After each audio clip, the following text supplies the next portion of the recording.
Bismillahirrahmanirrahim. Assalamualaikum warahmatullahi wabarakatuh.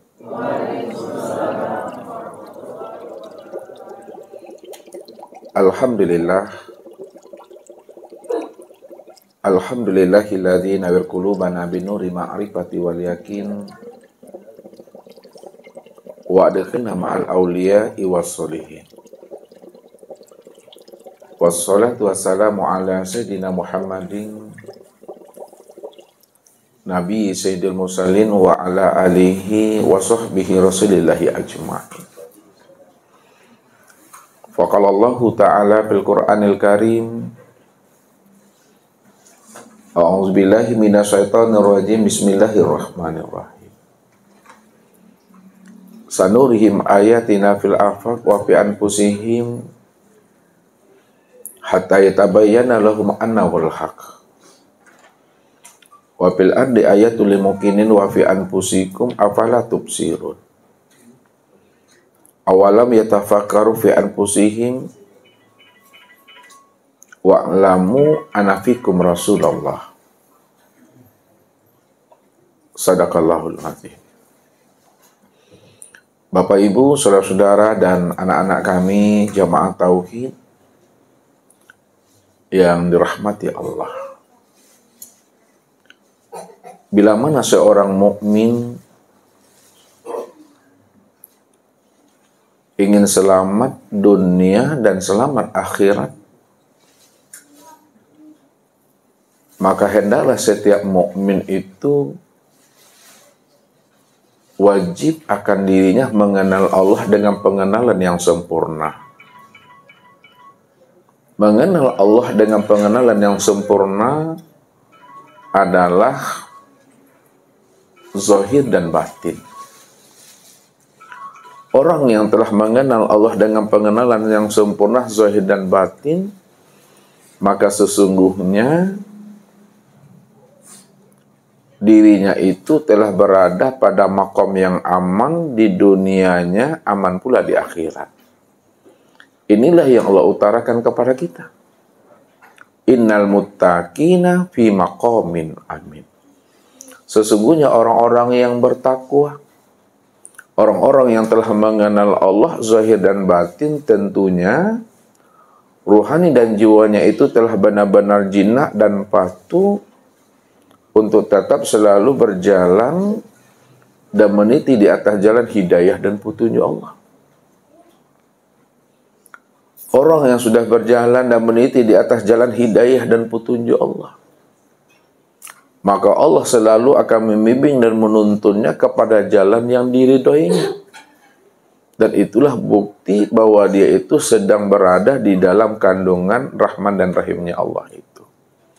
Fama yahdillah fahuwal muhtadi. Barang siapa yang telah aku bimbing, aku tuntun dia, kata Allah. Aku jadikan dia menjadi wali dan kekasih aku, fahuwal muhtadi. Maka dialah orang-orang yang beruntung itu. Dialah orang-orang yang menjadi akan kekasihku, kata Allah. Orang yang telah menjadi akan kekasihnya Allah, itu artinya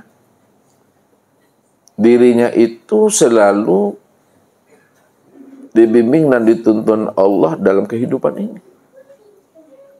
Dan itulah orang pilihan yang sebenar-benarnya.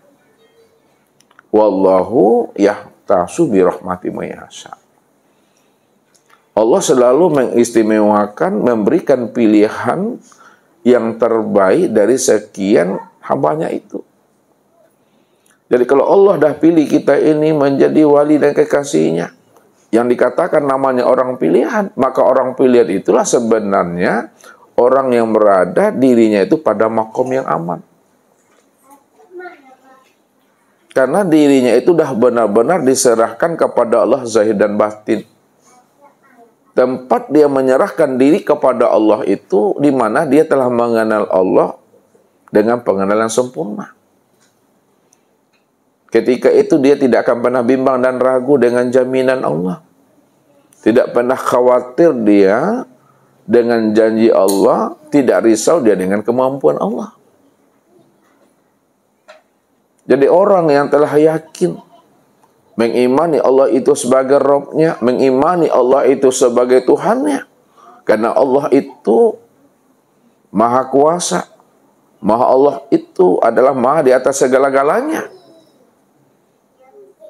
Tentunya diri kita ini tidak ada lagi rasa gamang, rasa khawatir dalam menjalankan kehidupan ini.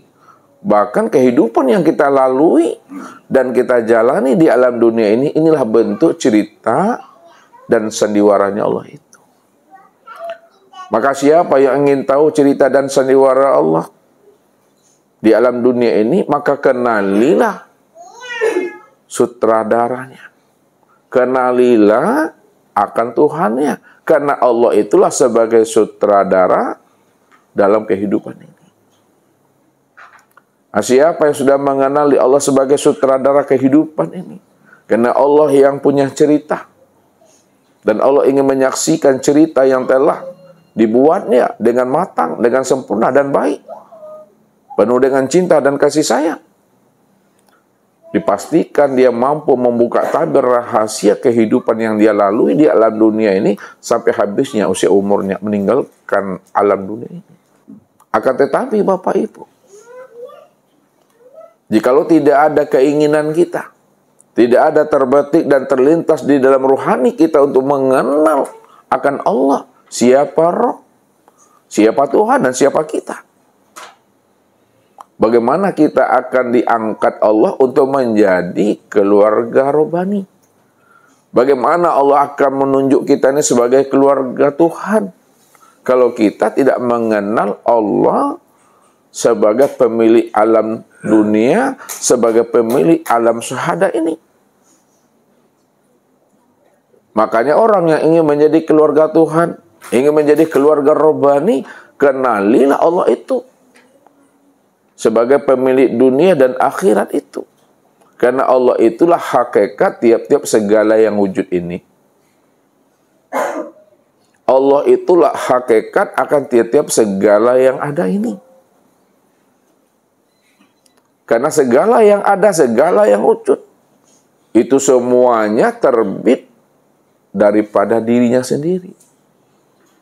Inilah makna wa anna ila rabbikal muntaha.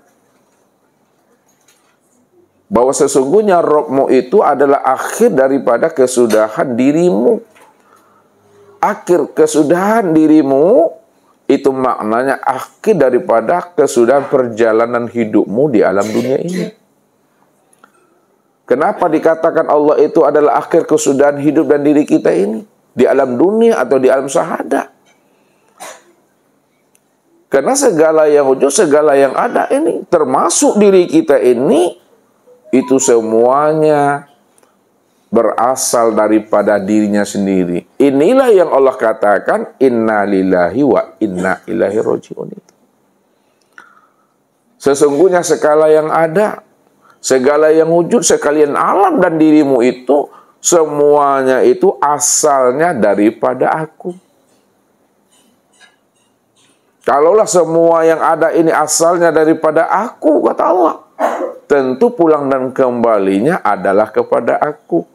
Ini yang selalu Ustaz antarkan kepada Bapak Ibu, di ma datangnya situ pulangnya, di ma hilang di situ dicari. Kalau you memang datang awak Bapak Ibu daripada Tuhan, tentu kembalinya tetap kepada Tuhan itu.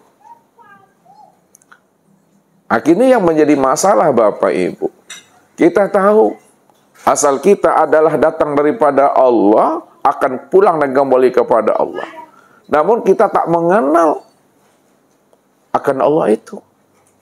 Kita tak mengenal akan dirinya. Bagaimana kita akan pulang dan kembali kepada dirinya? Makanya jikalau kita ingin tahu jalan pulang dan kembali kepada dirinya, kita butuh seorang mursyid. Kita butuh seorang pembimbing. Kalau kita butuh seorang mursyid dan pembimbing untuk menghantarkan diri kita usul kepada Allah, karena memang itu jalannya, maka wajib kita dunia ini memiliki mursyid. Karena dialah yang akan menghantarkan rohani kita untuk sampai kepada dirinya. Ini yang Allah katakan kepada kita. Ulaikal ladzina yad'una yabtaghuna ila rabbihimul wasilata ayyuhum aqrabu. Orang-orang yang menyeru akan Rabb-nya.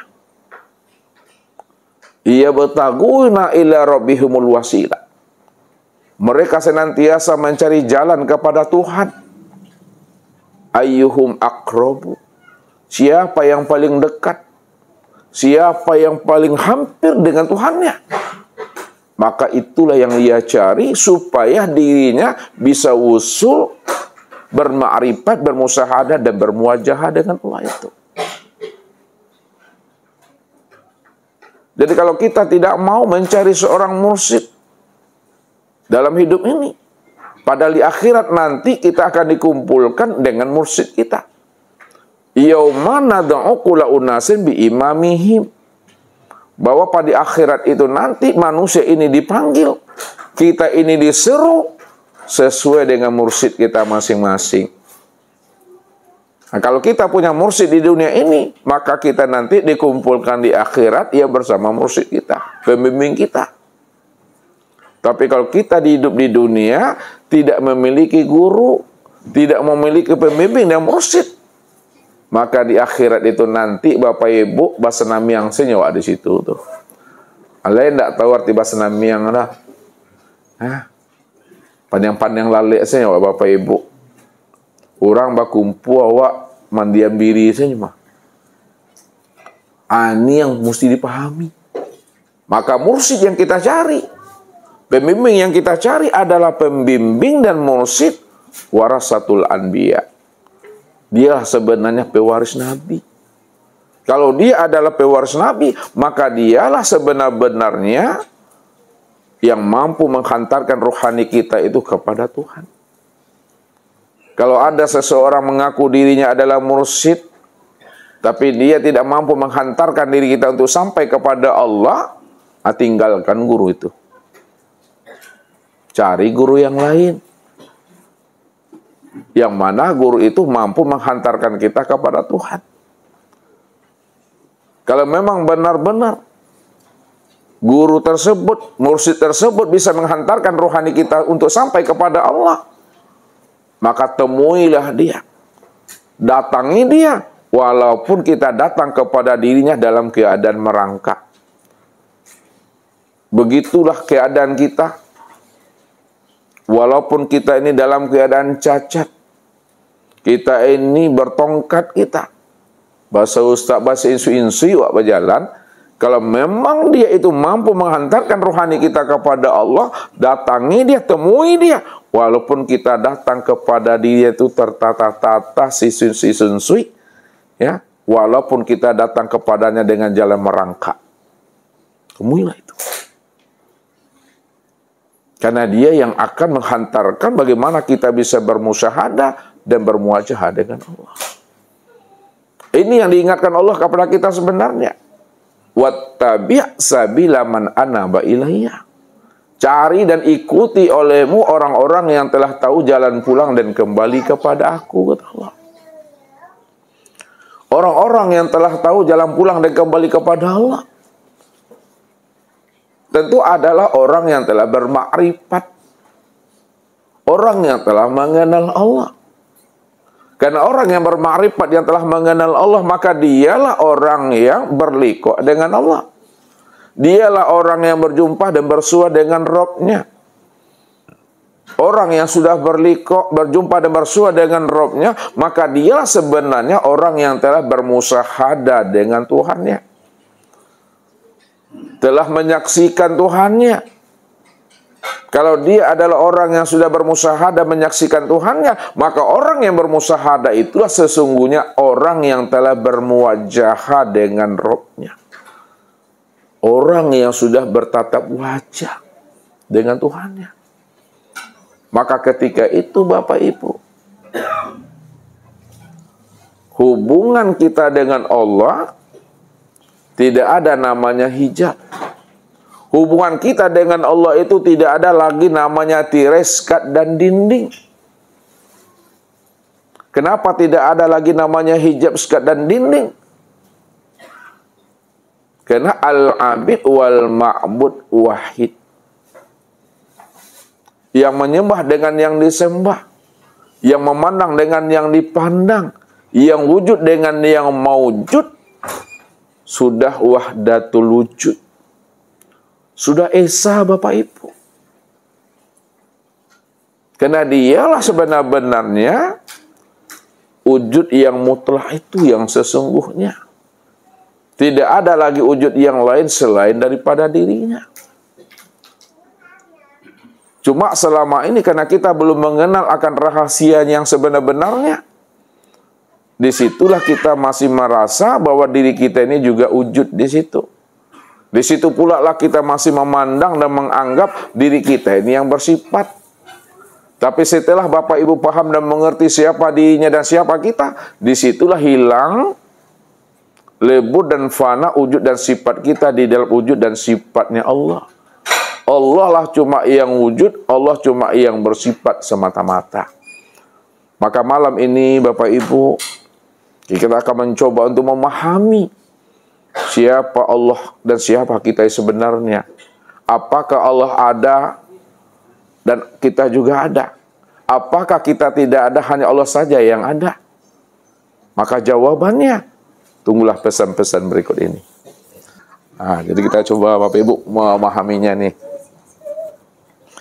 Ya, supaya nanti matinya kita nanti betul-betul selamat.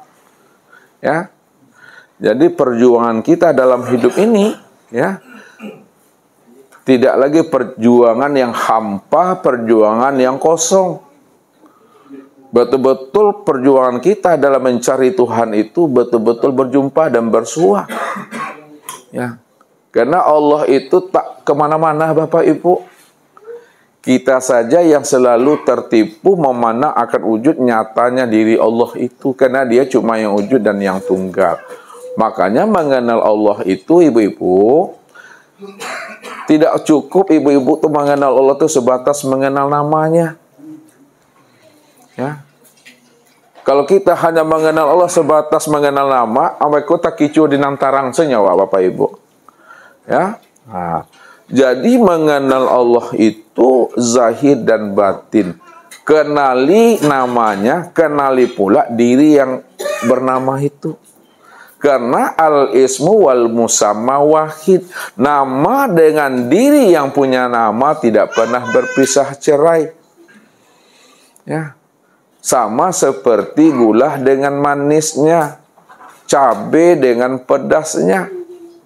Contoh, ini sebelum masuk ke sini Bapak Ibu, ya. Nah, ini gula, ini manis. Apakah seperti itu Bapak Ibu memahami gula dengan manis? Ini gulanya, ini manisnya. Apakah berpisah dia?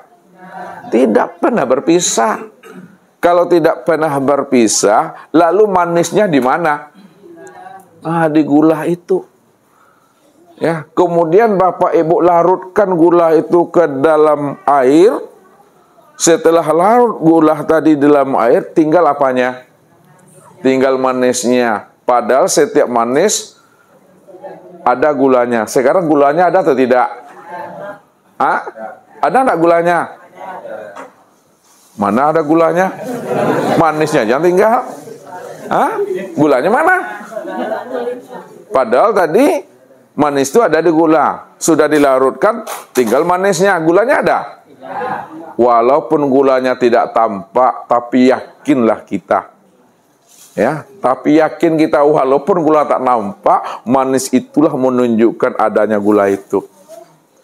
Itu tingkatan muraqabah tuh. Tingkatan rasa.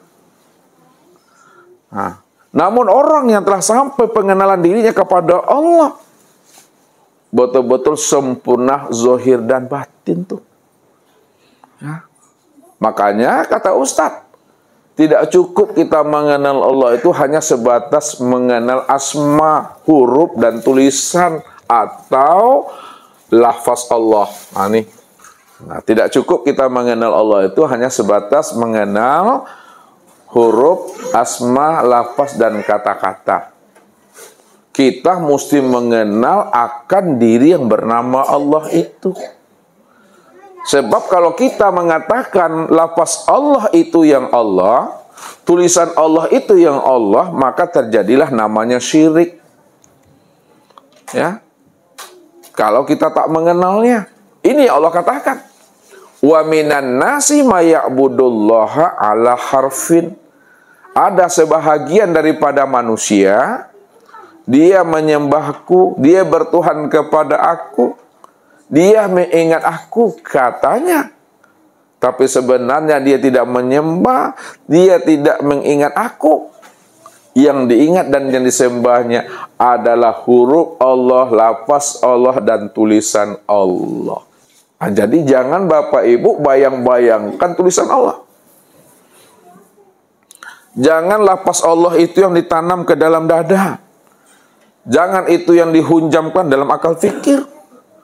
Kalau tulisan Allah ini yang dihunjamkan di dalam dada, ditanam di dalam akal fikir, itu yang kita anggap Tuhan, maka syiriklah selama-lamanya itu. Ya? Maka kita ini termasuk orang yang zolim. Zolim terhadap diri, zolim terhadap Allah. Itu yang disebut namanya dalam bahasa ilmu tauhid jahil murakkab. Bodoh terhadap dirinya, bodoh pula terhadap Tuhannya. Maksudnya, dia tidak mengenal siapa dirinya dan dia juga tidak mengenal siapa Rabbnya. Itu yang jahil murakkab itu. Makanya supaya kita tidak dikatakan jahil murakkab, kita tidak disebut namanya zalim terhadap diri dan terhadap Tuhan, jangan bertuhan kepada lafaz Allah.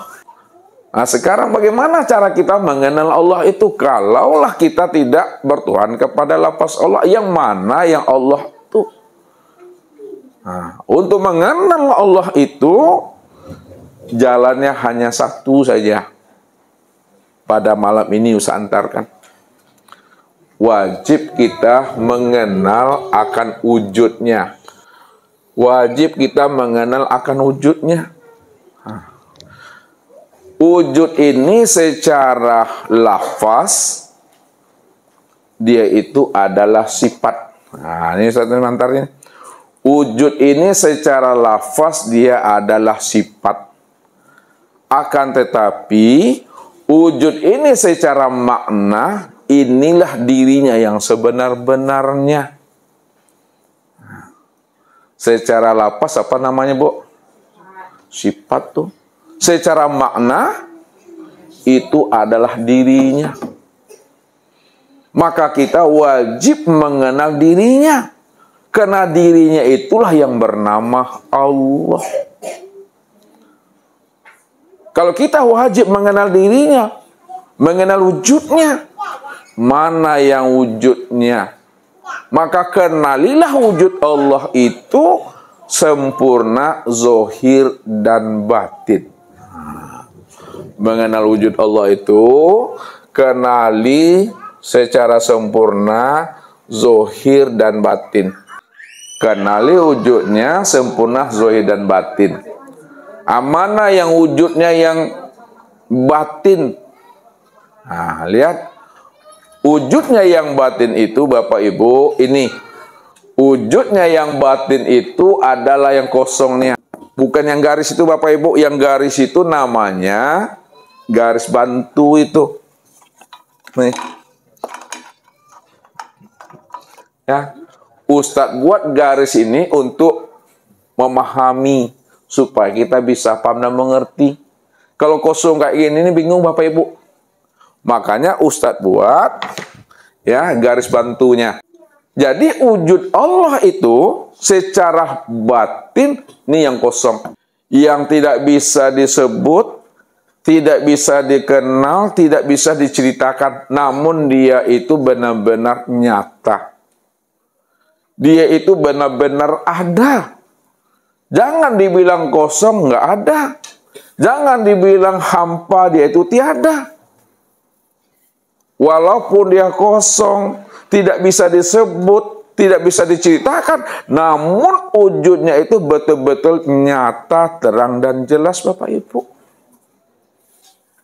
Nah, itu mesti dipahami.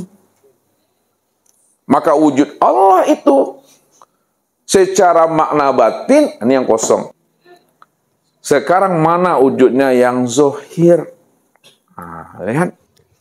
Wujudnya secara zohir itulah yang disebut namanya dengan nur. Ya, secara zohir wujudnya itu yang disebut namanya dengan nur. Ketika wujudnya telah zahir yang disebut namanya nur, maka disitulah kita bisa mengenalnya. Disitulah kita bisa menyebutnya. Bahwa sesungguhnya yang kosong tadi, yang tidak bisa disebut tadi, yang tidak bisa dikenal tadi, betul-betul nyata, terang, dan jelas wujudnya itu. Makanya ini yang usah katakan. Kalau Allah itu dikatakan batin, jangan dibilang tidak ada. Dia ada tapi belum bisa dikenal. Kapan dia bisa dikenal? Kapan dia bisa diceritakan? Apabila wujudnya yang batin itu betul-betul telah zohir. Betul-betul wujudnya itu telah nyata. Betul-betul wujudnya itu telah ditampakkannya. Dalam bahasa tauhid, yang batin itu sudah bertajalli. Ya. Yang batin itu bertajalli, dia sudah menzohirkan, dia sudah menampakkan, dia sudah mewujudkan dirinya. Wujud tampak dirinya itu yang disebut namanya dengan nur. Karena nur ini asalnya daripada diri Tuhan itu sendiri, disebut namanya nur ilahi. Karena nur itu asalnya daripada diri Tuhan, wujud yang batin itu, maka disebutlah nur itu dengan nur ilahi, nur Tuhan. Dan yang kedua, nur itu juga disebut namanya dengan nur Muhammad. Karena nur itu tempat memandang wujud nyatanya akan dirinya yang batin, maka disebutlah namanya Nur Muhammad. Jadi sebenarnya Nur Ilahi dengan Nur Muhammad itu hakikatnya itu adalah Esa satu dia. Ya. Sebutannya dua, namun yang disebut, yang diceritakan itu adalah diri yang Esa, diri yang satu. Disinilah Ustaz selalu katakan bahwa nur itu kalau dipandang dari sisi syariat lain sebutannya, dipandang dari sisi kacamata torikat lain pula cara penyampaiannya, dipandang pula dari sisi hakikat dan ma'rifat lain pula cara penyebutannya. Apa maksud yang Ustaz sampaikan itu? Kita lihat ya. Nur ini Bapak Ibu, ya, kalau dipandang, kalau dilihat, ya, dalam penyampaiannya dari sisi bahasa syariat, maka nur itulah yang disebut namanya dengan hamba Allah. Disebutlah namanya makhluk, disebutlah namanya alam, disebutlah namanya sesuatu, atau disebutlah namanya ciptaan. Jadi ciptaan, sesuatu, alam, makhluk, hamba Allah itu sebenarnya adalah nur. Nur ini yang disebut hamba Allah tuh. Nur itu yang disebut makhluk Allah. Nur itu yang disebut namanya alam, dan nur itu yang disebut namanya ciptaan. Secara bahasa syariat. Akan tetapi apabila kita pandang nur itu dengan kacamata thariqah, bahwa sesungguhnya nur itulah yang disebut cermin Allah. Nur itu yang disebut namanya bayang-bayang Allah. Nur itu yang disebut namanya duplikat Allah. Nur itu yang disebut namanya rupa Allah. Nur itu yang disebut bahagian Allah. Jadi bahagian Allah, duplikat Allah, bayang-bayang Allah, cermin Allah, itu sebenarnya sebutan dalam bahasa thariqat tentang nur ini. Akan tetapi, apabila kita lihat nur itu dari kacamata hakikat, maka nur inilah yang disebut namanya wujudullah. Disebutlah nur itu namanya ainullah. Disebutlah nur itu hakikatullah. Wujudnya Allah, nyatanya Allah, sebenarnya Allah.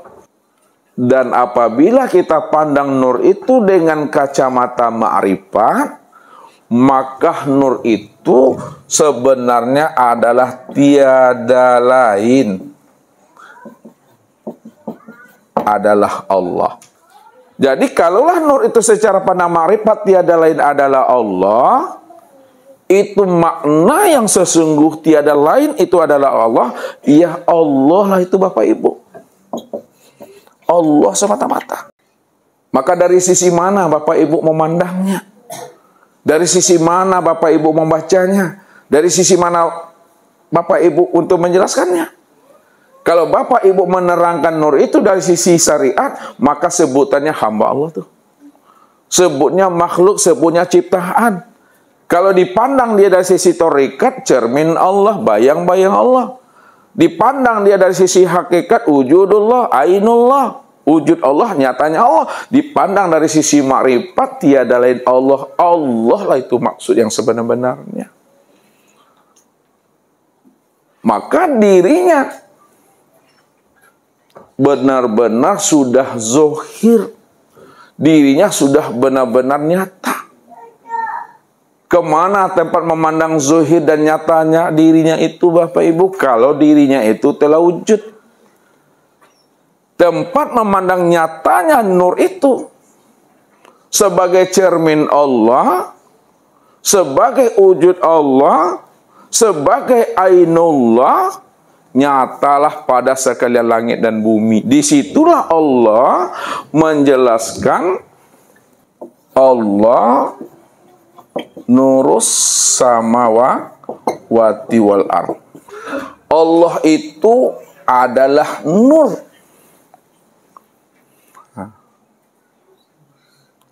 Kalaulah Allah itu nur, nurnya Allah itu sudah nyata pada sekalian langit dan sudah nyata pada sekalian bumi.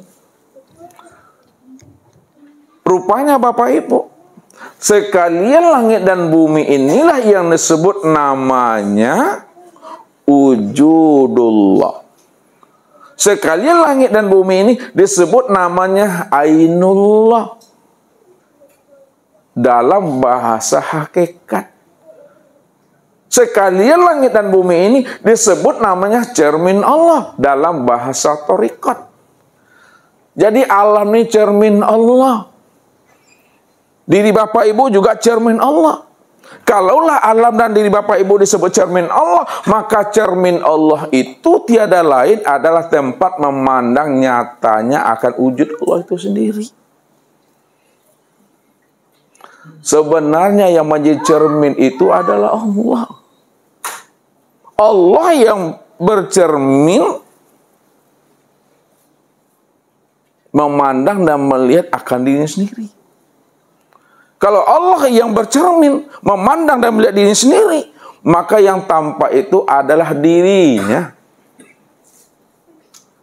Tak mungkin dia bercermin yang tampak sesuatu. Tak mungkin kalau dia bercermin yang nampak adalah yang lain selain daripada dirinya. Karena dia cuma yang wujud semata-mata, maka kalaulah alam dan diri kita ini adalah cermin untuk memandang dirinya Allah, maka yang terpandang dan yang terlihat itu tiada lain adalah dirinya sendiri. Apa sebabnya? Karena Allah itulah yang sebagai cermin yang sebenar-benarnya untuk memandang dirinya. Ya, itu memahaminya. Akan tetapi Bapak Ibu, kesempurnaan memandang sinar Allah, wujud Allah, cermin Allah, hamba Allah, ciptaan Allah, untuk memandang kesempurnaan hamba Allah, cermin Allah, wujud Allah, memandangnya itu adalah pada insan. Mandangnya pada insan. Insan inilah kesempurnaan memandang hamba Allah. Insan itulah kesempurnaan memandang cermin Allah. Insan itulah kesempurnaan memandang wujudnya Allah.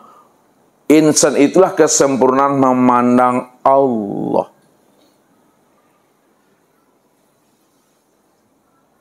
Apa sebabnya? Karena dia cuma yang wujud, dia cuma yang ada. Maka siapa insan itu yang dikatakan wujud Allah itu? Apa kata Allah? Al-insanu sirri wa ana sirruhu. Insan itu adalah rahasiaku. Dan akulah rahasianya. Jadi Allah menjelaskan bahwa sesungguhnya insan itu adalah rahasiaku dan akulah rahasianya insan itu. Kalaulah Allah yang menjadi rahasia diri insan, dan insan itulah sebenar-benarnya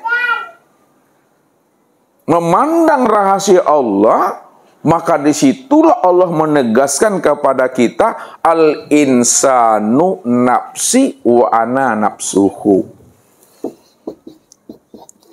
Al-insanu nafsi wa ana nafsuhu.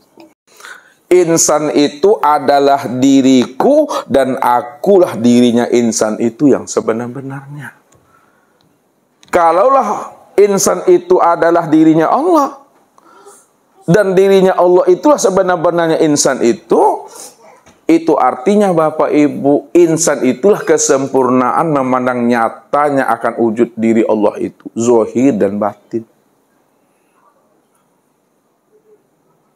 Karena dia cuma yang wujud dan dia cuma yang ada. Nah, ini dalam bahasa ma'rifatnya tuh. Nah, akan tetapi dalam bahasa hakikatnya, insan itulah kesempurnaan memandang nyatanya wujud Allah. Dalam bahasa tarikatnya, insan itulah kesempurnaan memandang bayang-bayang Allah. Secara syariatnya, insan itulah kesempurnaan memandang nyatanya hamba Allah. Padahal dia juga tuh Bapak Ibu, ini selalu Ustaz antarkan dengan bahasa kias. Yang menjadikan hamba itu yang jadi hamba. Yang menjadikan sesuatu itu yang jadi sesuatu. Yang menjadikan makhluk itu yang jadi makhluk. Yang menjadikan alam itu yang jadi alam.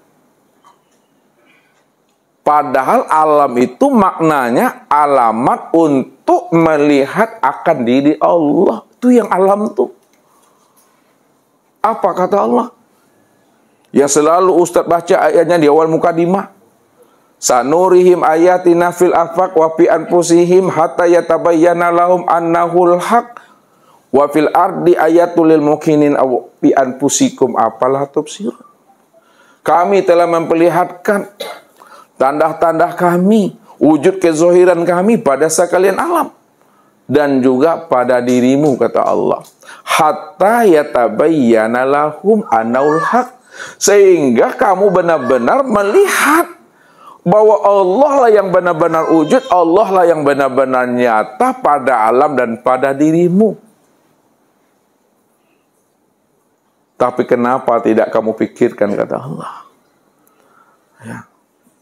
Maka orang yang mau mempergunakan kecerdasan rohani dan akal fikirnya untuk memahami tanda wujud kezahiran Allah, rupanya tanda wujud kesempurnaan Allah itu sudah sempurna pada diri masing-masing.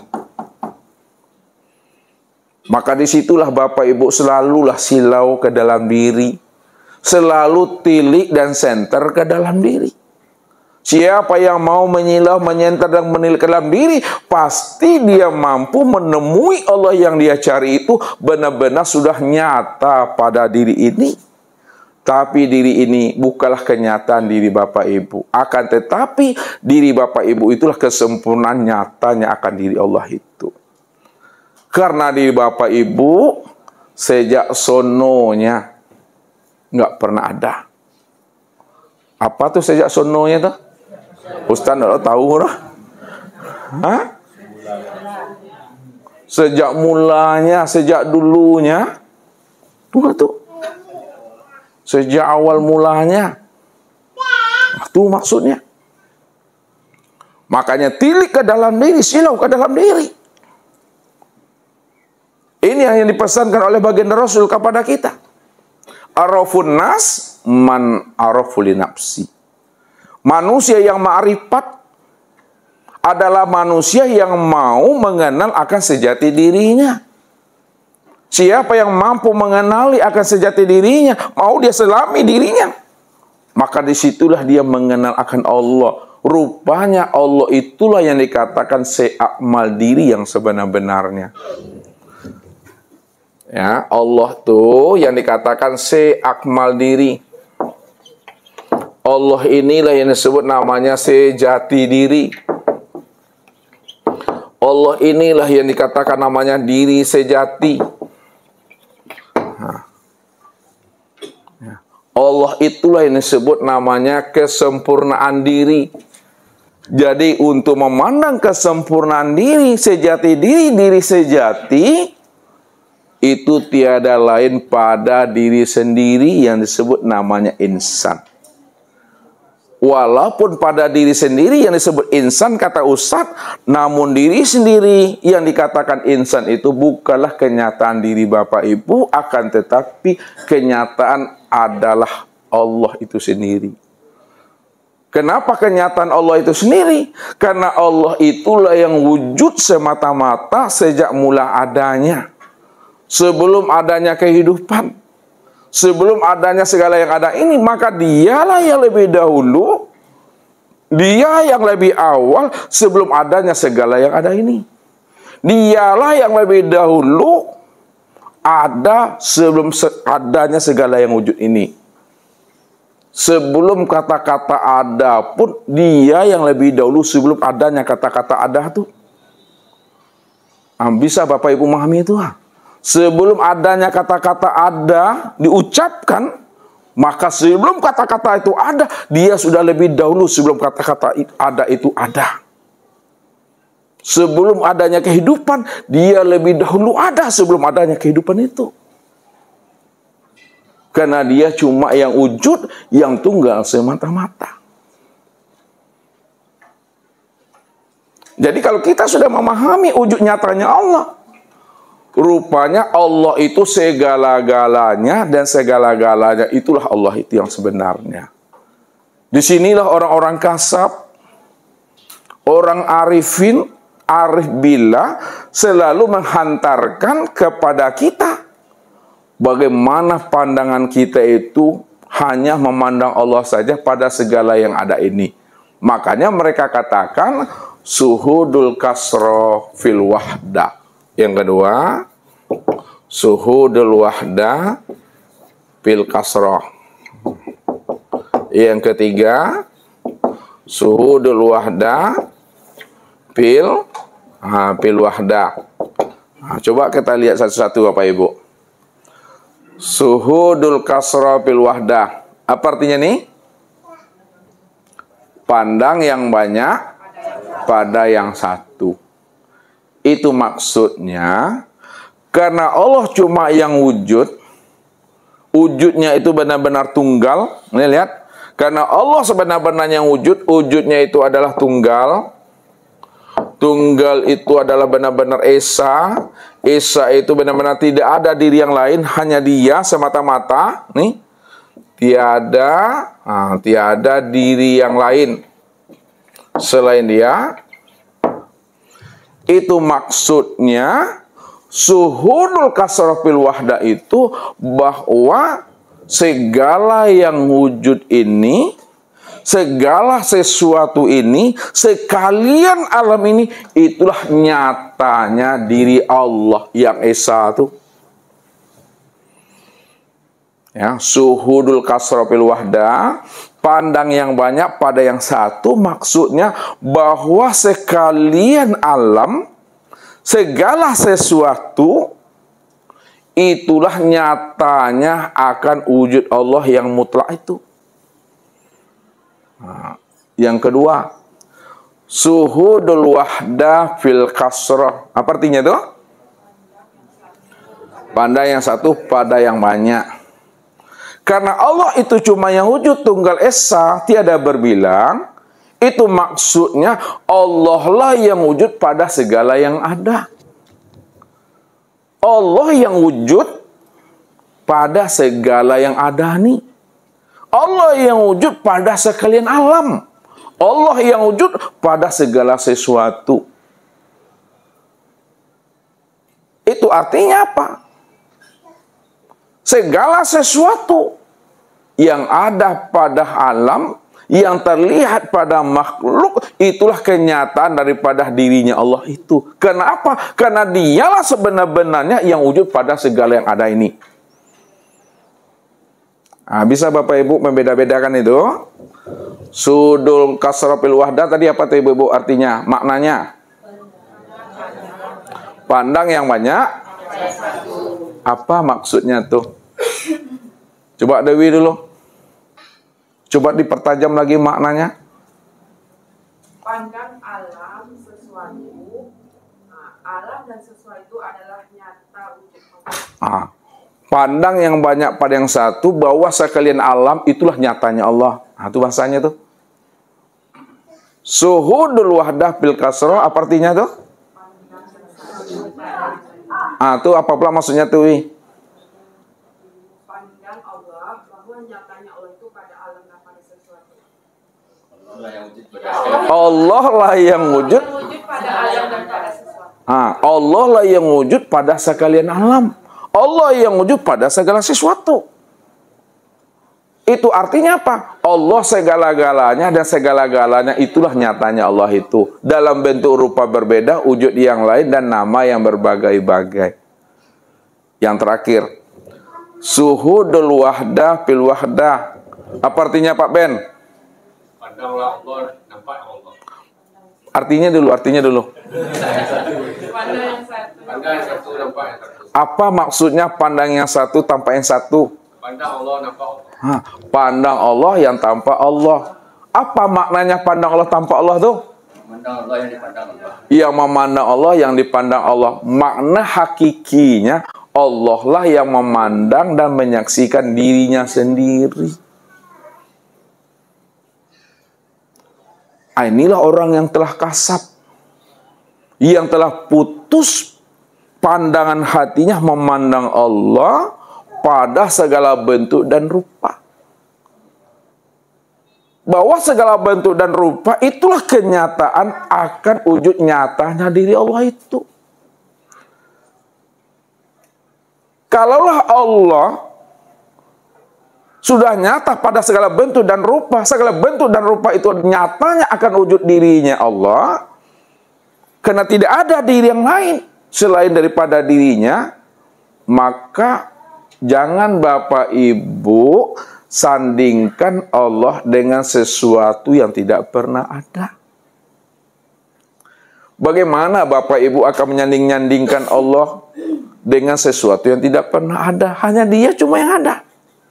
Kalau Dia cuma yang ada, maka segala yang ada itulah nyatanya akan dirinya. Dia cuma yang wujud.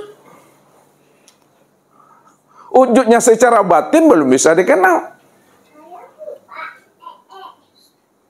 Tapi wujudnya setelah zahir, inilah bisa dikenal. Maka wujudnya yang zahir inilah yang disebut namanya dengan nur. Nur inilah yang dikatakan makhluk, nur itu yang dikatakan hamba, nur itu yang dikatakan ciptaan. Nur inilah disebut wujudullah tuh. Dari wujudnya yang batin, menjadi wujudnya yang zahir. Yang batin itu menampakkan dirinya. Yang batin itu mewujudkan dirinya. Kalaulah yang batin itu menampakkan dirinya, menzahirkan dirinya, maka segala yang nampak itu wujud siapa tuh? Wujud yang batin itu. Maka yang batin itu jangan dibilang tidak ada. Ada, Bapak Ibu. Contoh. Abdul, sini Abdul. Ini orang ganteng disuruh ke depan nih. Soleh ahli surga. Amin. Masuk kamera, Ustaz. Iya. Kalau orang ganteng tuh masuk kamera tuh. Nah, ini Abdul nih wujud, ada, terang dan nyata. Ada nggak di Bapak Ibu? Ada. Sekarang orang ganteng nih kita suruh situ belakang pintu tuh. Enggak.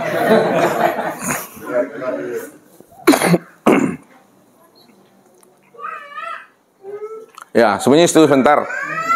Orang ganteng, nanti jadi fitnah nanti. Sekarang Abdul tadi nampak atau tidak? Terlihat atau tidak? Walaupun tidak terlihat, walaupun tidak tampak, tapi Abdul itu wujud atau tidak? Nyata atau tidak? Nyata. Suruh masuk lagi. Masuk lagi. Nih, dari tidak terlihat lalu menjadi terlihat.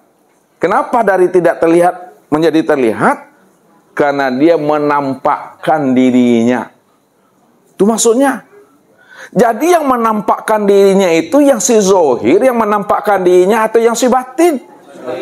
Yang si batin ini yang menampakkan dirinya. Karena si batin ini menampakkan dirinya, maka disebutlah yang batin itu menzohirkan dirinya. Sebenarnya, ini sebenarnya Bapak Ibu, ya, yang tadi bukan kurang benar. Sudah benar, tapi sebenarnya, ya, yang batin ini, ya, benar-benar sudah wujud, sudah terang, sudah zahir. Kalau yang batin ini benar-benar sudah wujud, terang, sudah zahir, untuk apa lagi dia menzahir-zahirkan dirinya? Bahasa menzahirkan dirinya untuk memberikan pemahaman kepada kita. Dari tidak tampak lalu menjadi tampak. Padahal sebenarnya tampak dirinya, jelas dirinya. Cuma dia mengajari kepada kita. Dia memberitahu kepada kita. Supaya kita paham bahwa segala yang wujud, segala yang nyata, segala yang zahir itu, itulah dirinya yang sebenar-benarnya. Ya. Andai kata Allah tidak menampakkan dirinya, tidak menzahirkan dirinya, apakah diri Allah itu tidak terang? Apakah diri Allah itu tidak jelas? Tetap terang dan jelas. Begitu hati itu mesti mampu memandang itu. Zahirun Rabbi fi batni abdi. Nyatanya Allah itu, terangnya Allah itu, wujudnya Allah itu betul-betul terang, wujud dan nyata pada pandangan hati ini. Walaupun Abdul itu tak nampak sama kita di sini, tapi dia wujud, tapi dia nyata, terang dalam pandangan hati ini. Itu maksudnya tuh. Ya, jadi wujud Allah itu yang batin tidak bisa disebut, tidak bisa dikenal, tidak bisa diceritakan. Sedangkan wujudnya yang zahir itulah nur. Nur, tuh nur. Nur itu maksudnya terang. Nah, ini bahasa nur lagi Bapak Ibu. Ya, nur ini maknanya terang. Terang itu maknanya jelas. Jelas itu maknanya nyata. Nyata itu maknanya wujud. Maka segala yang wujud, segala yang nyata, segala yang jelas, segala yang terang, itu adalah nur. Kalaulah itu dikatakan nur, nur itulah yang disebut hamba Allah, cermin Allah, wujud Allah, tiada lain adalah Allah. Karena yang batin itu yang zahir, bukan yang zahir itu yang nyata. Nah, lihat, dengar bahasa Ustaz lagi. Yang batin itu yang zohir, bukan yang zohir itu yang nyata. Karena antara batin dengan yang zohir satu cuma. Sebutannya dua, penyampainya dua, tapi yang disebut itu orangnya satu atau dua tuh? Satu orangnya. Kalau memang satu, Bapak Ibu tanggung jawab. Ustaz mau nanya. Ibu apa? Bu Linda. Bu Linda lagi. Antara batin dengan yang zahir, Bu Linda, yang sebenar wujud yang mana? Yang sebenar wujud itu adalah yang batin. Ya. Kalau yang sebenar wujud itu yang batin, lalu yang zahir ini apa bagi yang batin? Hah? Kenyataan siapa? Kenyataan yang Kalaulah yang zahir ini kenyataan yang batin, siapa sebenar-benarnya yang zahir itu dalam pandangan Linda? Ustaz nggak ada bilang Allah tadi? Siapa? Halo Ibu, bantu? Kalaulah yang zahir ini kenyataan yang batin, siapa sebenar-benarnya yang zahir itu dalam pandangan hati Bapak Ibu? Itulah yang sebenar-benarnya yang batin. Maka yang batin itulah yang zahir tuh. Yang zahir itulah sebenarnya yang batin. Itu memahami itu. Nah, karena dia zahir, yang batin itu zahir, maka zahirnya itu disebut dengan nur. Nur itu terang jelas tuh. Allah nurus samawati wal ard. Allah itu betul-betul nyata. Allah itu betul-betul wujud. Allah itu betul-betul terang. Allah itu betul-betul jelas. Terang, jelas, dan nyatanya Allah tuh pada sekalian langit dan bumi.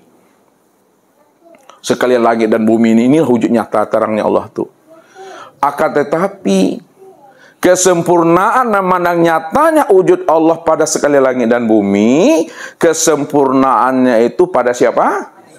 Pada insan, Pak. Maka baco alam pada diri. Baco diri di dalam diri. Di dalam diri ada diri, di dalam diri ada rahasia diri. Di dalam rahasia diri itulah aku sebenarnya yang wujud dan nyata dengan sendirinya.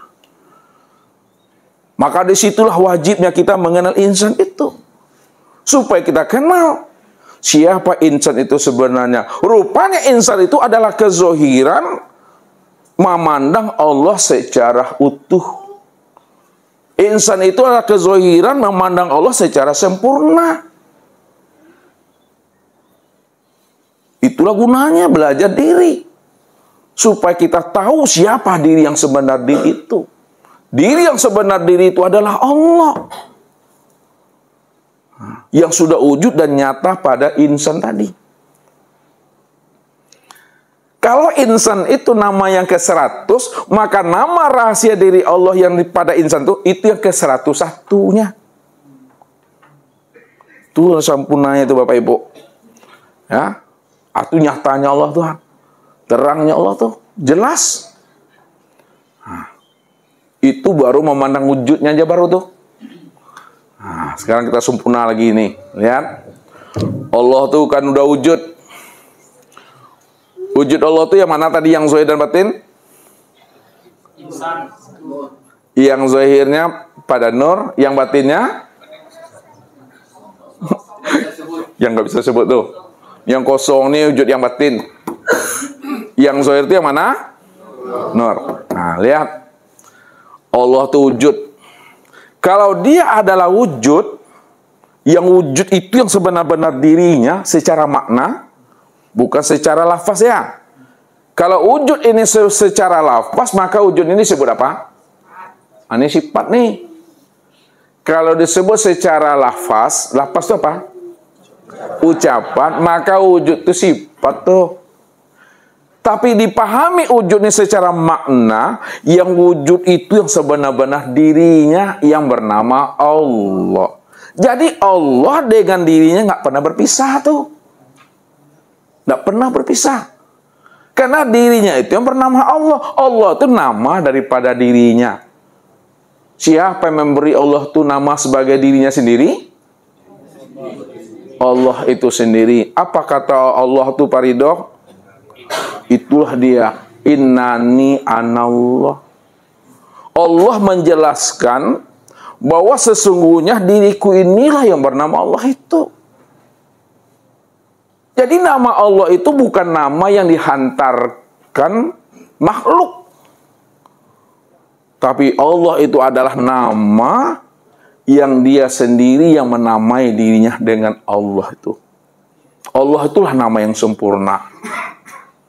Nah, sekarang Allah itu sebagai nama, namun orang yang bernama Allah itu sudah kita kenali wujudnya.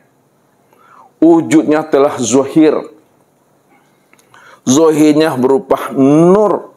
Sempurnanya zahirnya Allah berupa nur tadi, itu pada insan. Sekarang kita masuk ke dalam lagi. Kalau Allah itu sudah wujud, maka yang wujud inilah yang dikatakan namanya dengan hayat. Kalau Allah itu adalah wujud, dirinya cuma yang ada semata-mata, maka yang wujud itulah yang dikatakan hayat. Apa arti hayat itu? Hidup.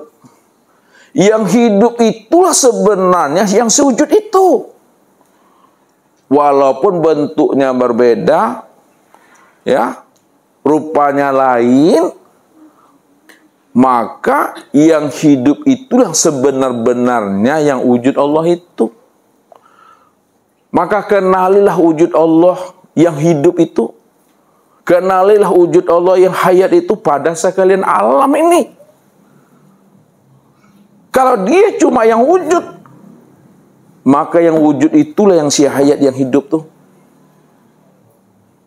Kalau dia yang hayat yang hidup, maka yang hayat itulah yang dikatakan sama. Yang hayat itulah yang dikatakan basar. Yang hayat itulah yang dikatakan kalam. Yang hayat itulah yang dikatakan ilmu. Yang hayat itulah yang dikatakan kudrat. Yang hayat itulah yang dikatakan iradat. Jadi si sama, si basar, si kalam, si ilmu, si kudrat, si iradat itu adalah si hayat. Yang hayat itulah sebenarnya akan wujud dirinya Allah tuh. Ya, yang hidup itulah wujud dirinya Allah tuh. Yang sudah nyata pada alam sempurna pada diri Bapak Ibu itu. Maka rasakanlah, ini bahasa muraqabah, rasakanlah kehadiran Allah yang wujud yang dikatakan hayat pada diri. Itu yang turun naik itu Bapak Ibu. Turun naik yang keluar masuk tuh. Ini yang pada napasnya. Yang keluar masuk tuh. Yang keluar masuk itu, yang turun naik itu yang dikatakan si hayat tuh. Jangan Bapak Ibu payah mencari si hayat, susah mencari yang hidup pada diri, padahal Bapak Ibu setiap detiknya bernapas.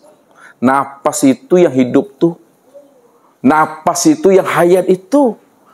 Hayat itulah yang wujud nyatanya diri Allah yang sudah sempurna bentuk dan rupanya, disebut insan sebutannya itu. Itu maminya. Makanya Ustaz katakan, kalaulah Allah itu wujud, wujudnya itu hayat, sama basar kalam, ilmu kudrat dan iradat, dialah yang wujud yang awal, dialah wujud yang akhir, zahir dan batin. Maka orangnya yang mana? Kan itu tuh.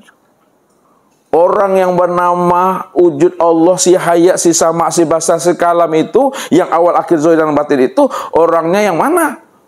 Orangnya itu nih yang disebut sempurnanya insan, inilah orangnya. Al-insanu nafsi wa ana nafsuhu. Insan itu yang diriku, akulah insan itu yang sebenar-benarnya. Rupanya Bapak Ibu, setelah Bapak Ibu tahu diri Bapak Ibu yang sebenarnya, rupanya yang orang tuh bukan bapak ibu. Bapak ibu bukan orang dah. Hah? Ya, enggak pula orang-orang lah. Hah? Diri bapak ibu tuh bukan orang, yang orang tuh siapa? Dirinya Allah tuh.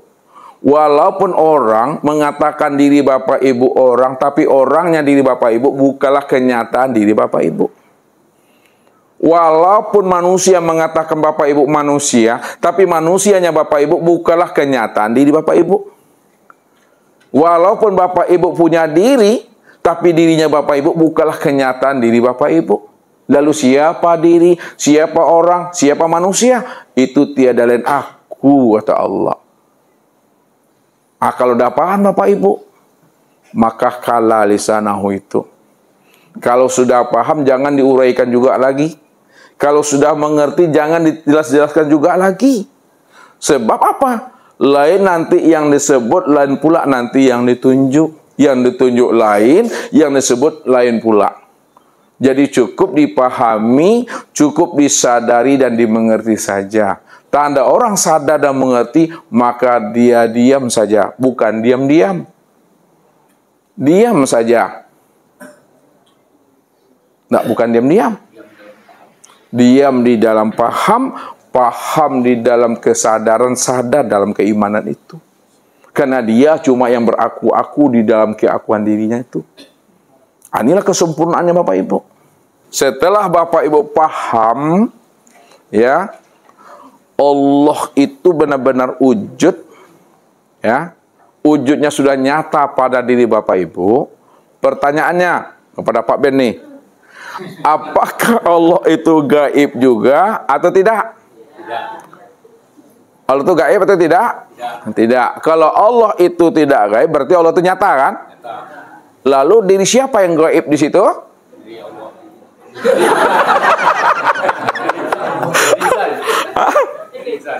Diri siapa yang gaib? Diri siapa yang nyata, Pak Ben?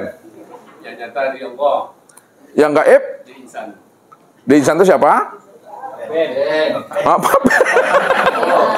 Yang gaib tuh diri kita Bapak Ibu. Yang batin tuh kita. Yang wujud dan yang zahir itu Allah tuh. Hah. Yang kedua, Allah itu zahir dan batin. Betul atau tidak tuh? Tuh. Kalau Allah itu zahir dan batin, adakah diri Pak Ben lagi di sana zahir dan batin? Tidak ada. Kalau tidak ada, diri siapa yang zahir dan yang batin?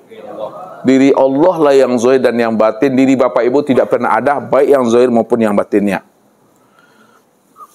Ya. Kalau Allah sudah zahir, Allah sudah wujud, Allah sudah nyata pada insan, pada diri sendiri, lalu tak nampak juga sama Bapak Ibu, Allah sudah zahir pada diri sendiri. Apa namanya Pak Ben? Sabana butuh tuh. Tapi itulah anugerah Allah. Bagaimana cara Bapak Ibu memandang dan menyaksikan Allah kalau Bapak Ibu masih wujud juga masihan? Untuk memandang Allah itu mesti bunuh keakuan diri. Apa kata Nabi? Ya, innakum lan tara rabbakum hatta tamutu. Kamu tidak akan pernah bisa memandang dan melihat Allah kalau kamu itu belum mati. Rupanya orang yang mati yang bisa melihat Allah. Nah, kalau Bapak Ibu masih hidup belum bisa lihat Allah lagi. Mati dulu baru bisa melihat Allah.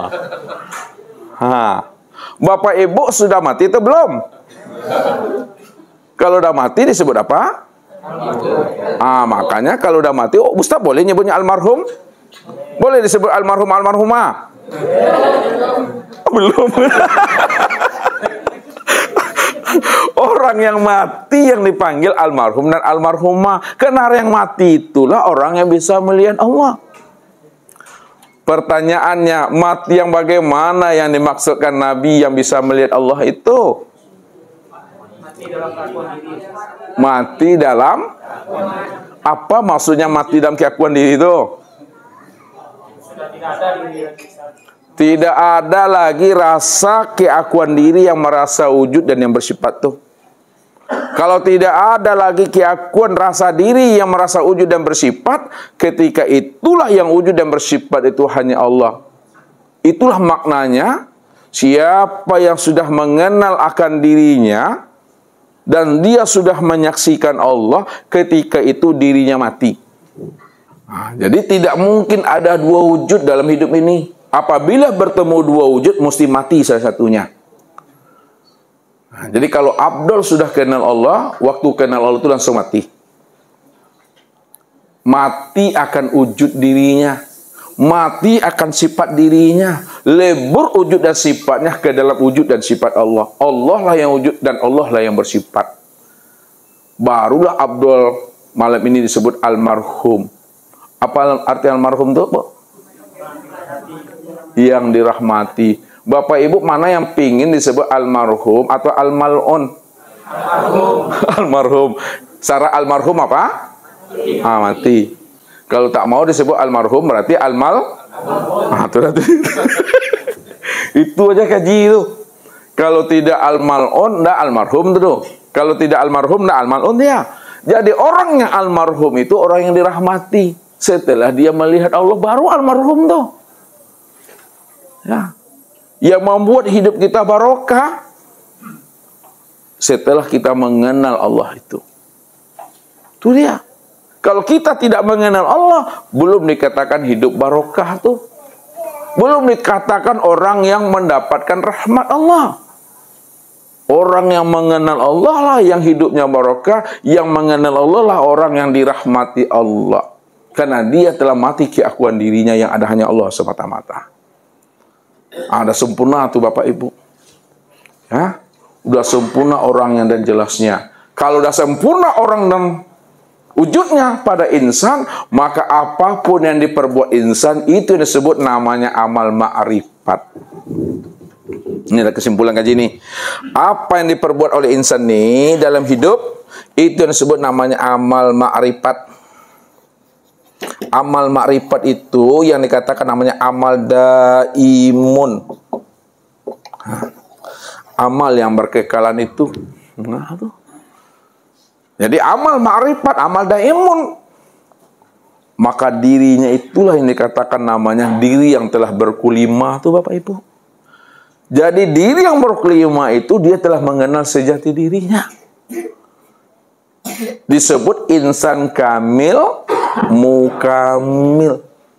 Jadi kalau kita sudah mengenal Allah, insya Allah Allah akan jadikan kita menjadi keluarganya. Itu yang disebut keluarga robbani.